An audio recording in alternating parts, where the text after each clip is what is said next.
you. This is working, yes? I'd like you to go back 2 minutes to that movie. You just saw the clip from Bhutan, because that's actually the story I'd like you to think about for the next 15 minutes. And it's a story about happiness, well-being. And many say Bhutan is like a fairy tale. It's not real. And others say it is a role model. It's something of the future, giving us some hope. And I would like to give you the space to think about that yourself. Is this a fairy tale, well-being, happiness, beyond just profits and money? Or is it something of a role model that we can actually learn from? So, just a few facts of the country.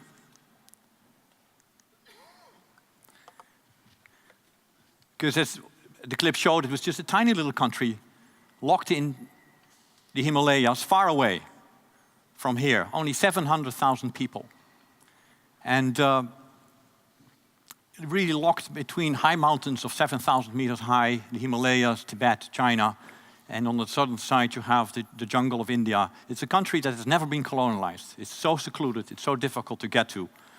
And it's quite interesting that now, after many centuries of isolation, the whole world seems to be talking about this little place.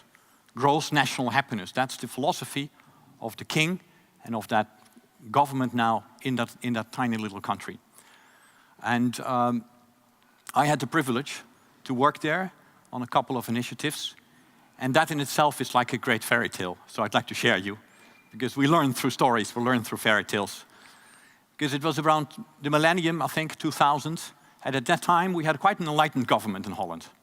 And we had a very enlightened, particularly enlightened Minister of Development Aid, Jan Pronk, some of you may know. And he felt that development aid was actually a contradiction in terms, as the princess actually said this morning. I think it was, or it was Nano, it was you, who said, we cannot develop people, people develop themselves. Right? So how can you set up an agency for development aid, in a way, right? We should just provide aid so that other people can help themselves. That was the vision of this minister, Jan Pronk, and he picked out 3 countries, Bhutan, Benin, and Costa Rica. I think, Chris, you were there at the very beginning. And he said, let's experiment. Let's make this relationship with these countries fully reciprocable. So they not just get something for us, but they also give something to us, to Holland. And it was an amazing experiment, because the Bhutanese, this tiny little country far away, they had no foreign relations whatsoever.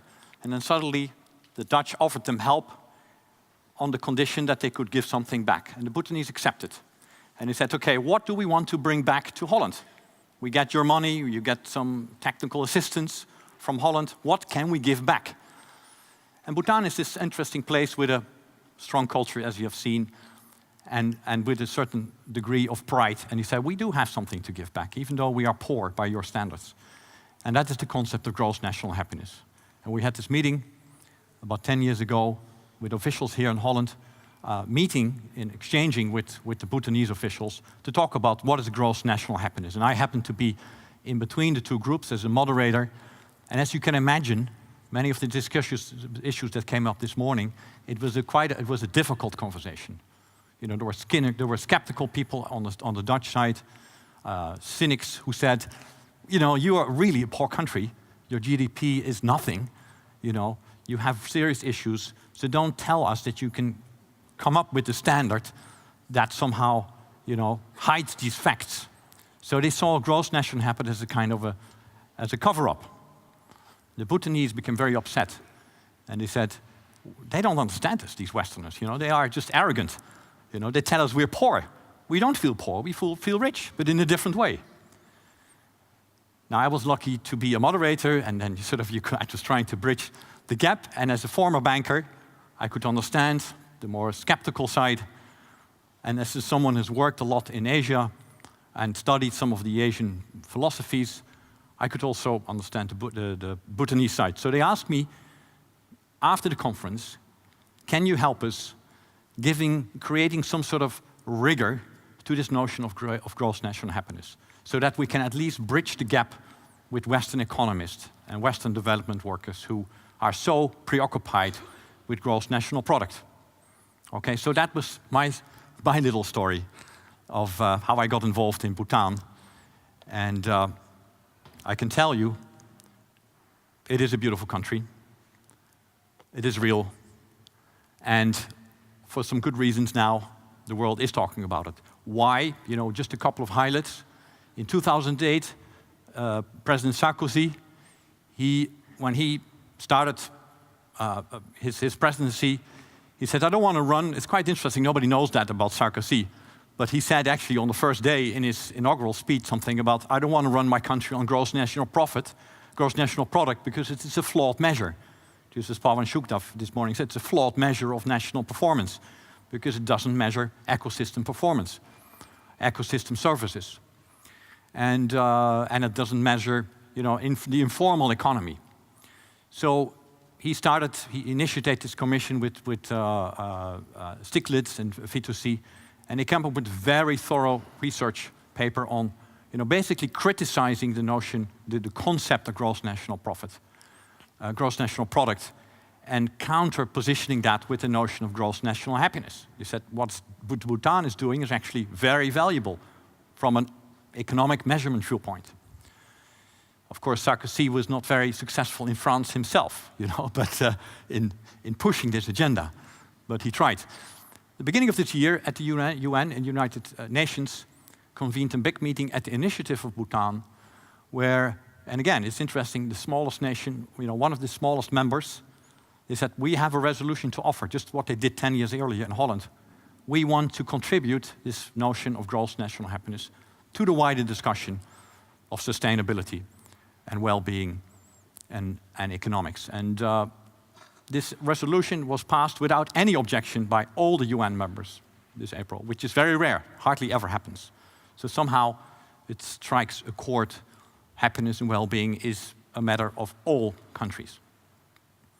And then most strikingly, I felt, just this couple of months back, Ben Bernanke, the chairman of the Fed, you know, the central bank of the United States, the largest capitalistic country, you know, in the world, and the leader of, let's say, of the capitalist nation, he said something like this. The ultimate purpose of economics is to understand and promote the enhancement of well-being. The next level of economics is, therefore, to create new measurement models. An interesting and new case is the Kingdom of Bhutan, which abandoned tracking gross national product in 1972, which is actually not true. They keep tracking it, but they think it's a flawed measure. So they created something else called gross national happiness, and an index based on a survey that incorporates these types of indicators. So I felt that it's interesting that, you know, a man like him is even looking at this tiny little place in the Himalayas. So let's have a closer look. What is gross national happiness really on the ground? First, it's a commitment to certain policy measures. And I'll just mention those that are the most visible and the most daring. One is the provision of free medical services and free education to all people of Bhutan. The second is a proactive anti-corruption policy. Very strict, and they put politicians in prison. The other one, which is quite challenging also in basically a country that has a feudal history and a feudal system still, with aristocracy that has a lot of land, is a minimum on land property for extended families, and also strict maximum to land ownership. Another commitment is to electrify the country for 100% and almost offer it also for free to everybody. Also, access to media is given for free. And which I find quite interesting and remarkable also, a radical preservation of the forests and watersheds. 80% of Bhutan is covered by forests. And they do have a forestry company, and they do cut trees, but they have a commitment for every tree that they cut to plant it back. And they keep and there's a strong limit on mining as well. So these are some of the policy highlights. And there are 4 pillars to a particular index. So they do measure it. They try to make this hard.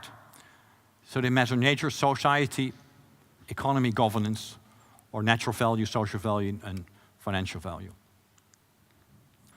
I think most important for you to reflect on, I think for all of us in the West to reflect on, is there is a different worldview behind all of this. And it's a worldview that is not just coming out of space. I'll come to that a little bit later. There's some rigor to that.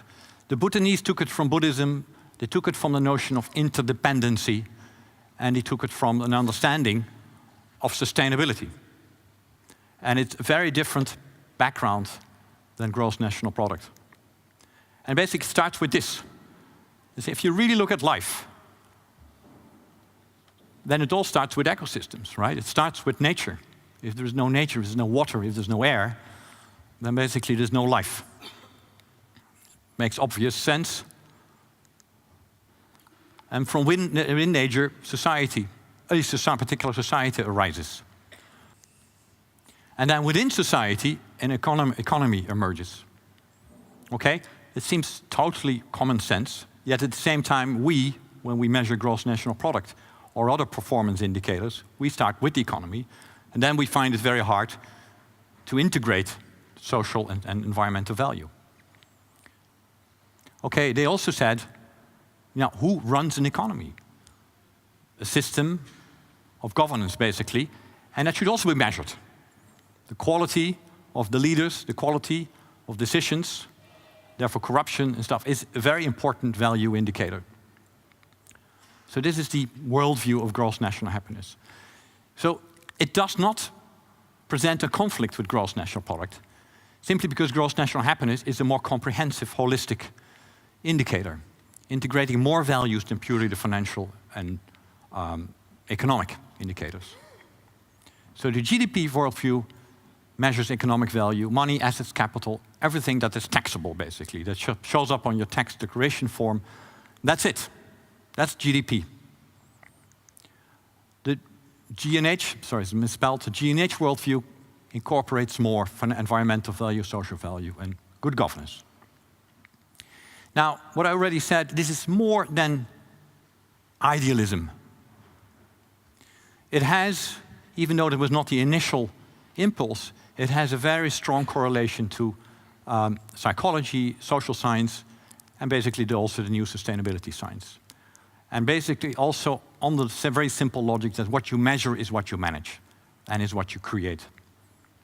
Now, this is a quick course into how to be happy, you know, the happiness science. So please take some notes if you're not totally happy now. First, of course, you need some income and wealth. GDP, profits, yes. But that accounts for only, and there's some real research, for about 10% of your happiness. The other 90% is made up out of the following items: physical and emotional health, a strong sense of support from belonging to a family or a core group, and a broader group of broader community. And this applies to people in Bhutan, but also in Holland or even in Scandinavia, whereas Magnus, I think. Sense of control over one's life. A feeling of confidence or optimism about the future. The ability to adapt to changing circumstances and time spent in leisure. So if that is important, that creates happiness and well-being, you should measure that. That's basically the logic of Bhutan. So this is more or less the matching attempt that I created. Gross national happiness is actually measuring the 8 items, the 8 sort of factors that provide happiness. Or life satisfaction is the scientific term. What is also interesting here for people in emerging markets, in banking, in business, that this is an example of competitive positioning. This is my word, or the word of Michael Porter, frankly, not a word of the Bhutanese themselves. They don't like the word competition, but they do position their country in a very competitive way, because we all have heard about Bhutan, right?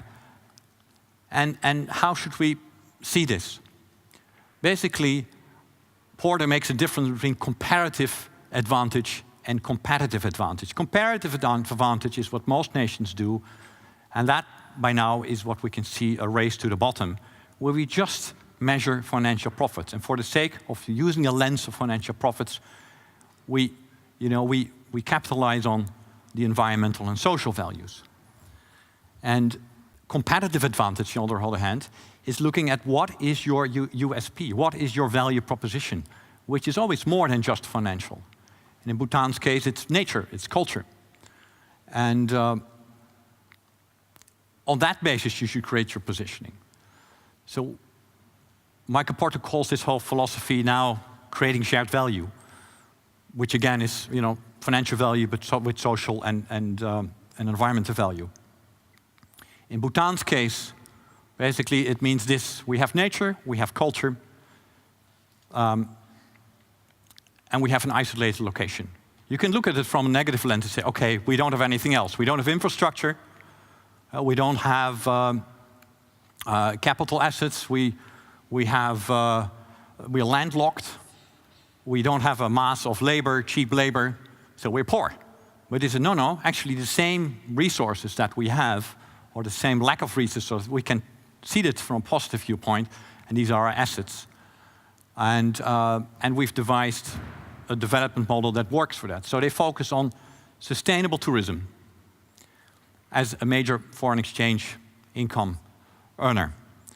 They focus on hydropower because they have these mountains and water. And they focus on creating a totally self-sufficient economy. They do import stuff from India, but they make sure they also have their own local industries. And MSMEs, the way you call it here, are all over the place. So I just want to give you now the time to think, is this a fairy tale or is this a role model? I would say it's a story of hope, but I leave it to you just to think of you, and then we can talk about the more practical issues of emerging markets banking. I'm sorry to say that in Bhutan there are some small banks. There is no open capital market, so of relative, let's say, unimportance for this discussion on that level, but hopefully from a more inspirational, hopeful viewpoint, this has been a useful story.